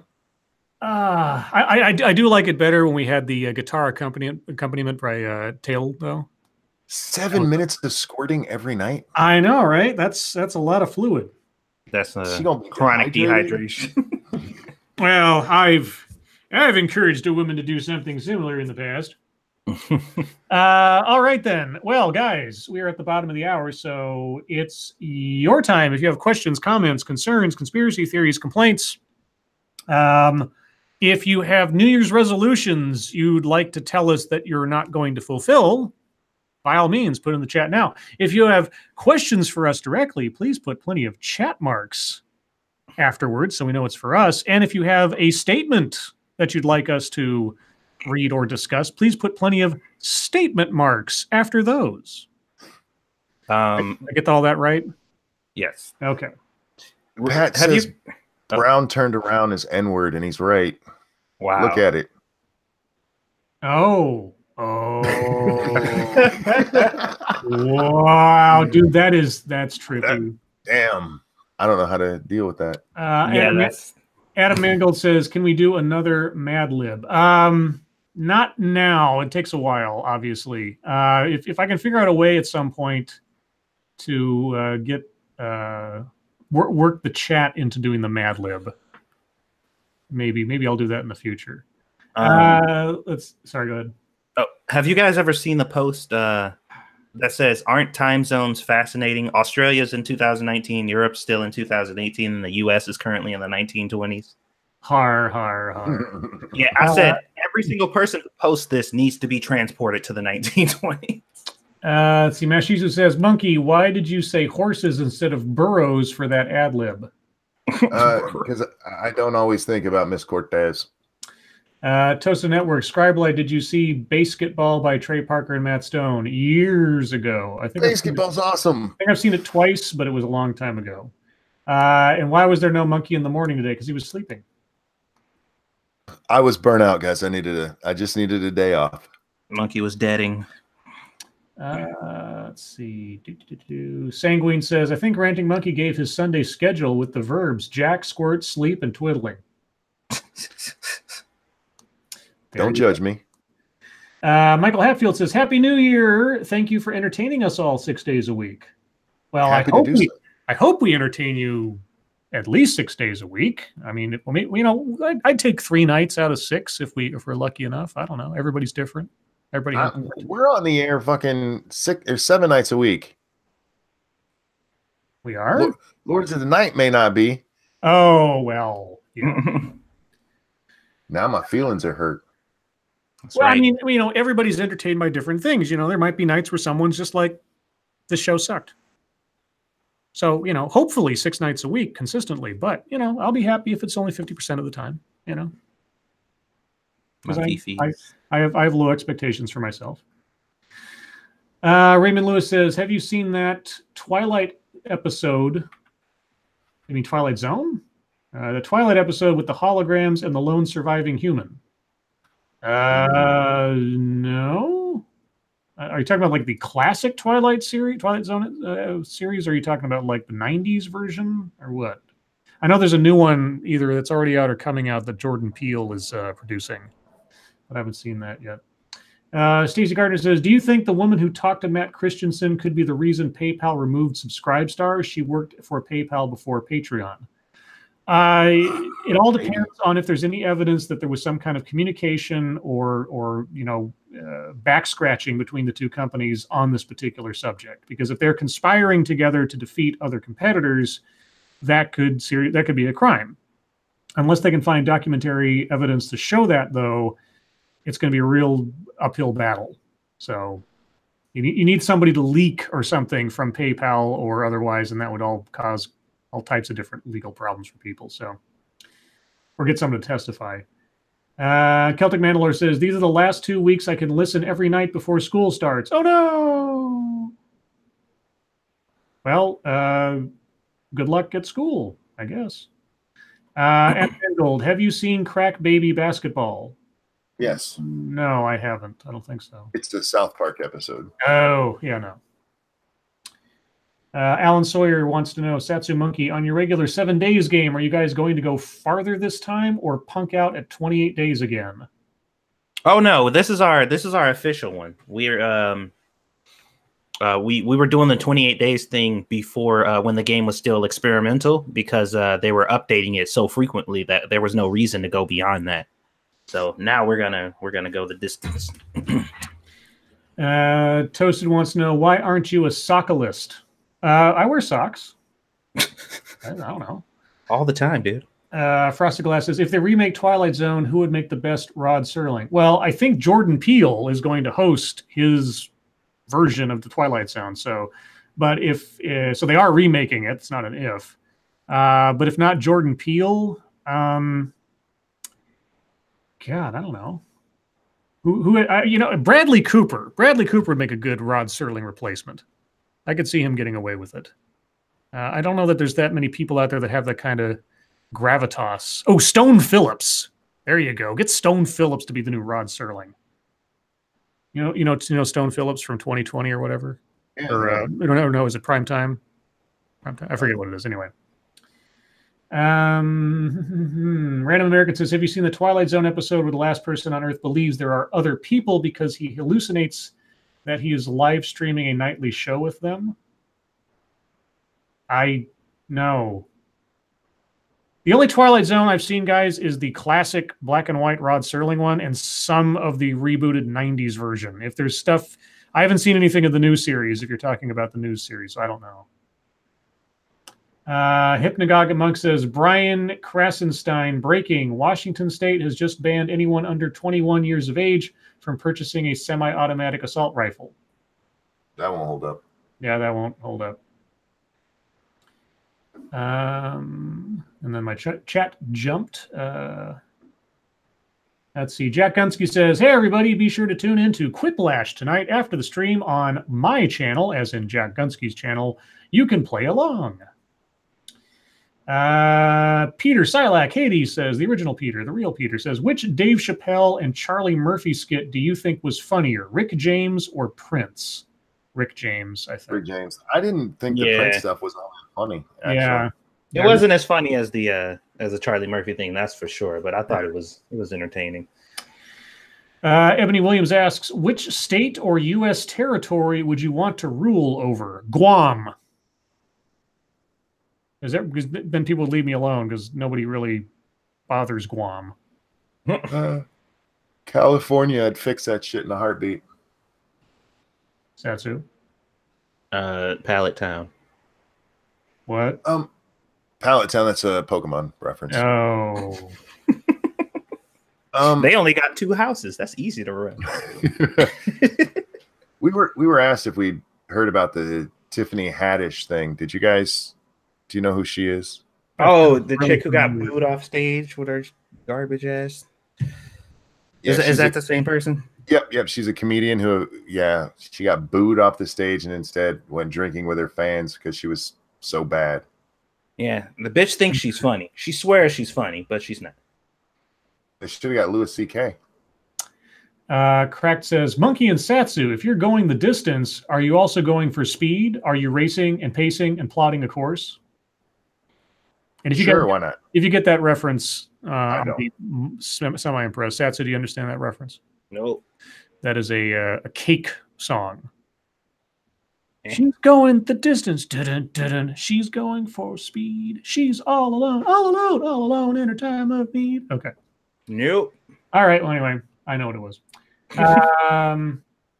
Let's see. Scribe Light. Oh, this is Harvest Marvel. Scribe Light. Riddle me this. There is a dead man in the middle of a field. Nothing is around him, and there are no footprints of any sort. There's an unopened package next to him. How did he die? It's because his parachute didn't open and he fell from the sky. Ba-dum-bum. And the package was the parachute that didn't open. Prospero says there is no such thing as an assault rifle outside of the military. Any rifle can be an assault rifle if you assault someone with it. Yeah, that is a hair that you can split all you want, but yeah, no, sorry. Mashizu says, Lords of the Night, are any of you looking forward to September of this year when It Part 2 comes out? I didn't see It Part 1. I didn't care to. Everybody that I knew that saw it, whose opinion I give a shit about, they said it wasn't scary. I don't care. Yeah, I don't care. I don't care about it. I didn't see the first one. Probably won't see anymore. Yeah, I mean, besides which the real meat of that story, if you watch the TV movie version, you could have ended the whole thing after they got past the childhood part of that story, because that's really where all the meat of it is. When they got to adults, like, I didn't care. It's like it kind of already had happened at that point. So I don't know if I'm sure the part 2 will make a lot of money. Probably won't take that much to actually make it, but I don't know. I'd rather see them redo The Stand as a miniseries again, but like with today's temperament and sort of HBO's or Netflix's ability to do stuff that ABC couldn't back in the 80s. The only thing I care about the It is how it ties in with all those other movies. Like somebody did an analysis on how what part the It played in A Wrinkle in Time. And how he was connected to that story and how all those movies, it was.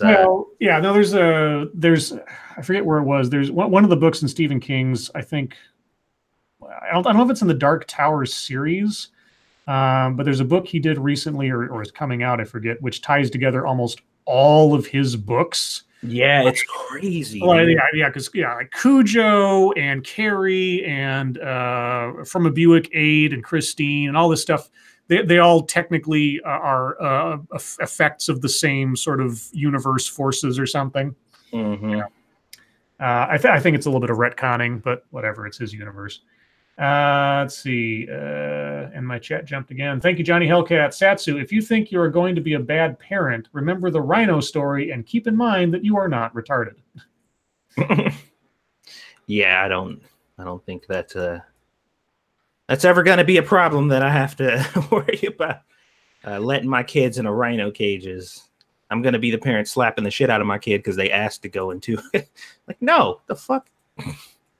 Let's see. My chat jumped again. Backscan says, did you guys hear about the gun law changes in California? They're going to do background checks when you buy ammo. Well, there's no... I don't know. I don't have... I mean, first off, I'm not a guns rights advocate or anything. I'm not against the Second Amendment or anything, but I kind of don't care because I don't buy guns, so I don't have a stake in it. As far as like doing background checks for ammo, well, I don't know that I'd necessarily say that's any more bad than doing background checks for guns themselves. Okay. Let's see. Jack Gunsky says, Scribe, why don't you bring back ads but have others write them and you can approve the script? The whole point of that was kind of so the way my creative mind works, unfortunately, is that a lot of the time I need something to prompt my imagination. Like it's very difficult for me to just sort of out of whole cloth write something. So like that Lovecraft story I wrote for SDA and Weibo, that only came about because they asked me to write a Halloween story. Sometimes it only takes something that simple to sort of get my motor running, so to speak. So the fun for me when I did the ads was having somebody give me like a 3-word description of what they wanted and me just going all over the place. That's where all those movie ideas and titles came from and all that. And I do enjoy that part of how my mind can work at times. The ads thing was just, it was becoming too taxing on me as popular as they were. And I couldn't figure out a fair way to sort of limit that without like telling people no. And I hated telling people no, especially if you were donating money for it. So that was kind of the trade-off. And anyway, I could go on. Mashizu says, Scribe, did you know in King's book, the Tommyknockers mentions the town of Derry and it are made? Well, I mean, Castle Rock appears in a whole, or either mentioned or directly is in a whole bunch of his books. Derry is mentioned in a whole bunch of books. There's even sideways references to Cujo in some of them too. So yeah, he's been doing this sort of crossover thing. You said Castle Rock and my brain heard Fraggle Rock and now the song's in my head.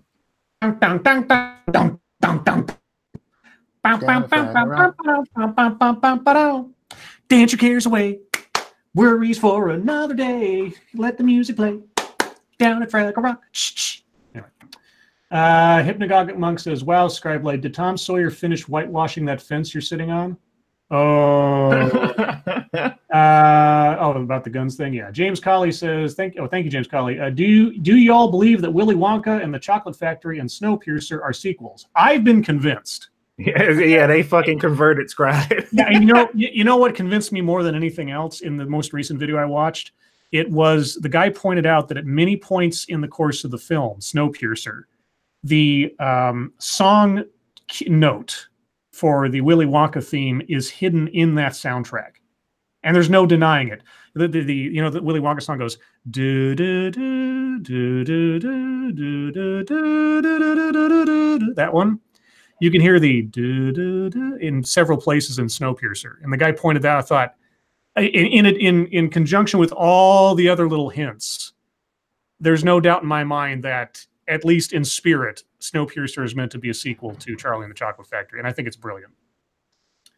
I missed a bunch of other things too. Aetherto says, do they realize that doing background checks on ammo will clog the system up to near uselessness? Well, that's California's problem, I guess. I don't know. I mean, background checks on what? On ammo. On ammo in California. Let's see. Toasted Network says, Scribe, why do you liberals never talk about people getting guns illegally? What? Why do me liberals? Yeah, you damn liberal. I don't know, because CNN hasn't done a story on it, or that, you know, Fast and Furious happened before we started doing the show. I don't know. Getting guns illegally. What do you want me to say? Getting guns illegally is a crime, and people that do it should be punished. Not sure what else to say there. Quinn the Angry. I'm not against background checks. Is that what the point of that was? I don't know. I don't know. Quinn the Angry says, "Are we Sith or Jedi?" Well, I know Monkey's answer. Jedi. I'm a good man. Yeah. I'll bang your mom, but I'll do it with. I'll be nice to her when I do it. You know, if I had to be very specific about it, ultimately I'd probably be more of a Force adept than I'd be either Sith or Jedi. So somewhere gray, if there had to be something like that, because I couldn't stick to the Jedi code if my life depended on it, and the Sith code is self-destructive. So even though I kind of like the style of the Sith code better, especially when what's his name in KOTOR at the Sith Academy is talking about it. Uther Wynn. Yeah, when Uther Wynn is talking about the Sith code, it sounds very, very attractive. Satsu, are you a Jedi or a Sith? I'm a Sith. All right. Ryan Rawlings, Scribe Light. If I start writing blurbs again, would you care to read them on stream? I don't have a problem doing that. You know, as long as there's not like novels worth of stuff. I mean, I'll promote things for our regular viewers if they want me to, and no charge. I mean, unless you like make it like some kind of like huge thing or something, then maybe I'll start having to charge you something. Kyler says, Scribe fence sitting again. Fence sitting on what? What am I sitting on the fence of? Like, I don't care. Welcome to my world. I don't have an opinion on doing background checks on ammo. It's like I could understand why people would do it. On the other hand, if you don't have a gun in the first place, I don't know. I think they might be doing to you what they do to me, Scribe, and you might be falling for it. No one nowhere says the point was that a criminal, by definition, doesn't go through a background check, only hinders the law abiding. You're right, except for people who should not be given something that try it anyway. You know, I mean, it's not going to deter a criminal. You're right, but there are some people who might not know they don't qualify for something. Or, I mean, I've heard of convicted felons having bought. Good job there, Scribe. Having purchased firearms in the past because the background check didn't go through, or the background check took too long, so they sold them the gun anyway, that kind of stuff. So, you know, background checks can conceivably weed out some people, but it's never going to cure gun crime. I don't have any notion in my head that background checks are a panacea. If that's what you're implying, I don't know. Thank you, Nope. Monkey can't handle stairs. Obviously, he isn't coordinated enough to sit on fences. Let's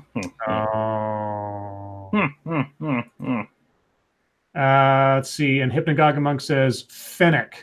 I don't know what a fennec is, but is it a fox? Because I like fennec foxes. Yeah, there are fennec foxes. They adorable.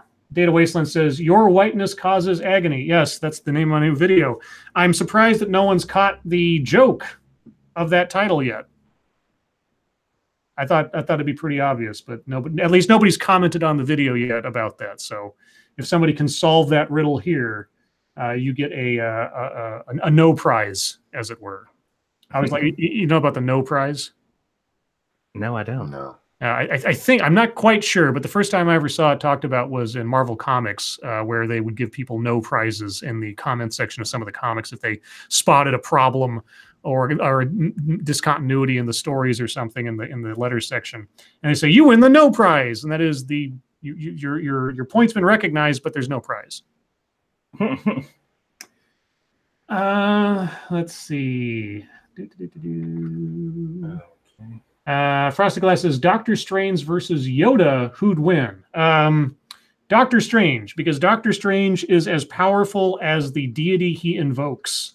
Whereas, and so he's got a wide range of deities to invoke, technically. Yoda's only got the Force, and the Force can do a lot of things, but Doctor Strange has far more diversity of talents.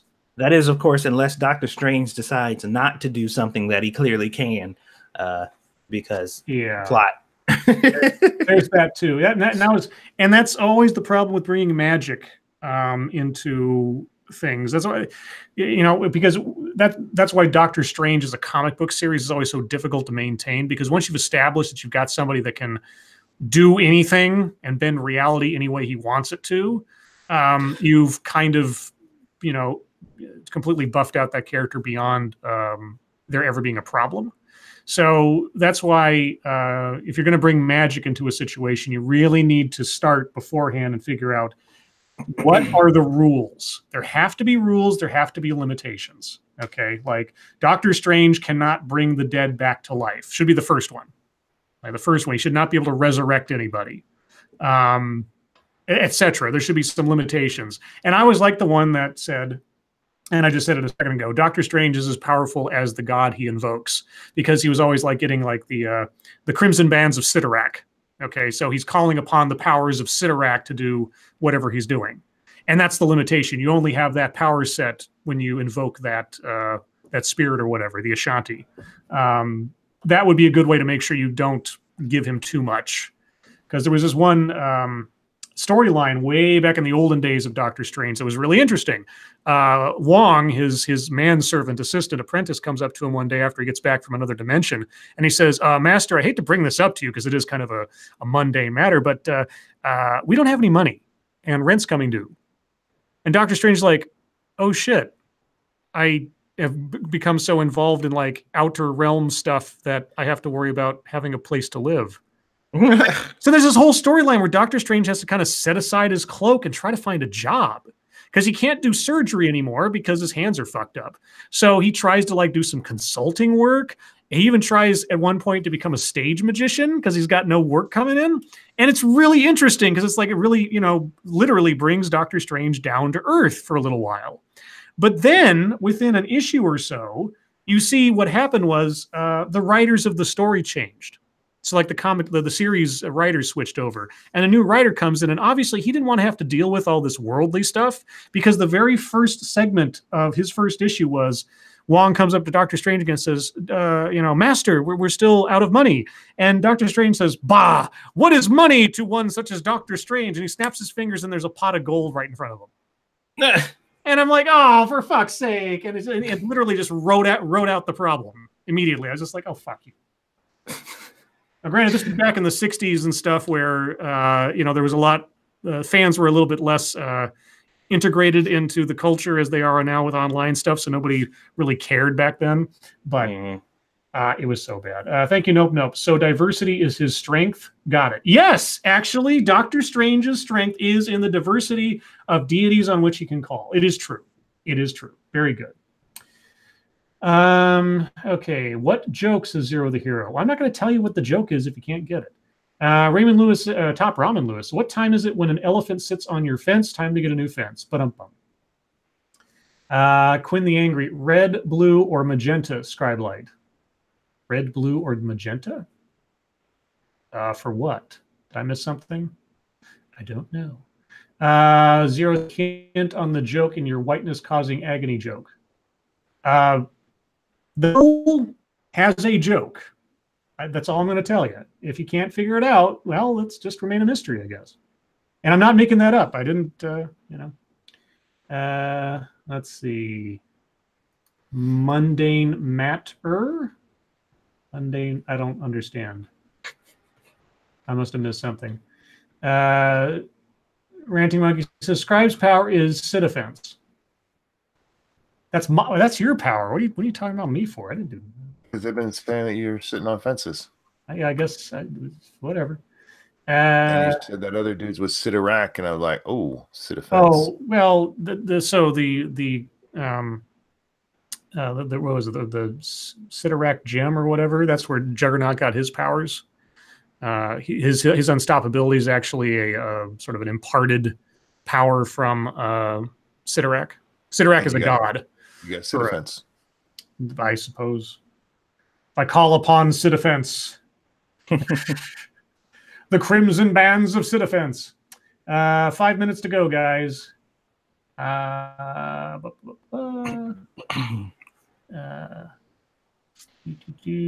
Red, no blue. Arg says nope. I'm missing something. Choose a color, says Quinn. Choose a color. Fuck, I don't know. Forest green. That make you happy? I missed what I said myself. It's entirely possible. I've said a lot of things over the last several minutes. So, Kyler says, if Doctor Strange calls on deities, doesn't that make him a priestly mage, not a sorcerer? Well, again, it depends on who's writing him. I always liked the interpretation of Doctor Strange's stuff that, aside from casting spells and rituals and things, that when it comes down to specific powers or things, when he uses like the winds of Watum or the crimson bands of Sidorak, that he's like calling upon specific things granted him by the Vishanti, who are sort of like the host of gods that essentially back him as the Sorcerer Supreme. So I like that interpretation of things, but different writers have done a zillion different iterations of it. So I still need to watch that movie. What, Doctor Strange? Yeah, it's okay. I'm glad they got the origin correct. They made him. I did a whole review on it, so if you watch the movie, give a listen to my review afterwards, and I'll tell you everything I thought about it. It's not the best Marvel movie. They did the character relative justice in the beginning of the film. Some things kind of fall apart later on, but well, I just feel incomplete because I've seen the most recent Avengers movie. I haven't seen Black Panther or Doctor Strange, and I need to watch them. I don't mean to interrupt. Yeah, you do. Can I share my screen for a second? It's nothing dirty. Oh, it's something for Satsu. I think you'll like it. Can you read what that says, Satsu? Let's see. Put a little sand in some yoga pants with a few tweets today. Looks like I caused some chafing on some conservative camel toes. I'm okay with that. He can't be talking about me. I think he might be. I think he might be. Are you conservative, Satsu? Not even close. I'm about as far from conservative as you can be on a neutral level, I guess. Let's see. Quinn the Angry says, Scribe, like the correct answer was black. What, for color? Somebody said red, blue, or magenta, and I said forest green. I don't know what to tell you. Thoughts from the dryer. So why was last night's stream pulled? You're not going to find out. I will find out. You won't. Hypnagogic Monk says Black Panther sucked. It wasn't awful. It wasn't the greatest thing since sliced bread that so many people are making it out to be. I think it's somewhere in the neighborhood of like an Ant-Man.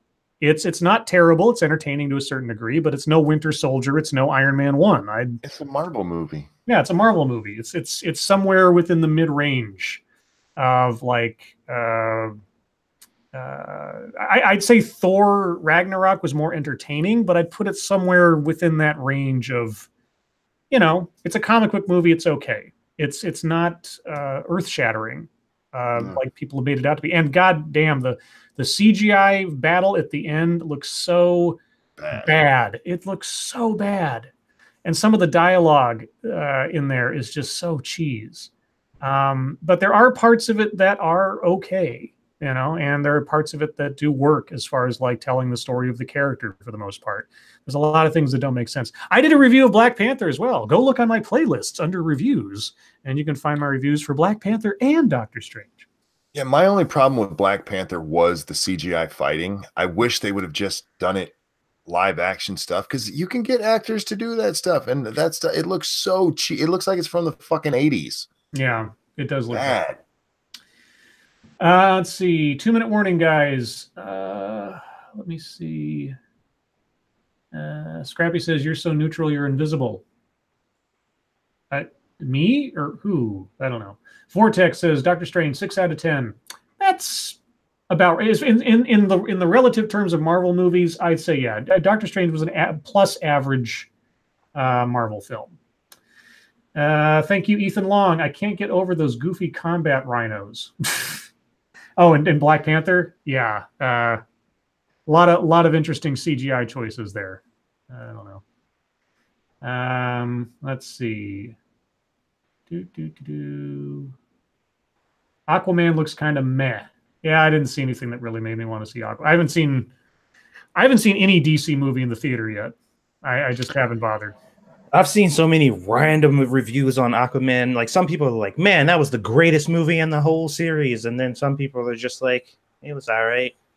Yeah, Hypnic Aquaman says, "I thought Doctor Strange was okay, but a little forced." Well, you see, now that Avengers Infinity War is out, we see why establishing Doctor Strange was absolutely necessary leading up to the plot of Infinity War. Yeah, because he was very present in that movie. Yeah, and the stone he possesses, how it operates, is also very important to have some idea of its function prior, which you do learn about in Doctor Strange. But anyway, guys, that brings us to the end of the show. Thank you all so much for joining us, as you always do in this brand new year of 2019. We live in the future with no moon base. So it's not really the future until we have a moon base. Thank you, moderators, for keeping an eye on things, even though our chat is the best behaved in the universe. Thank you, everyone who donated. I really, really do appreciate your generosity. So thank you so much for that. Remember, guys, tomorrow night, per usual, will be on Monkey's channel at the regular time. Otherwise, Monkey, Satsu, thank you for joining me as always. Everyone, your lives make me sad. Well, and us, I guess. I guess I should include these guys, huh? They're kind of part of the show. Mm-hmm. Okay. Your lives make us sad. And we'll see you tomorrow. Bye, guys. Bye, everybody. Today's secret phrase is the Brown Rule.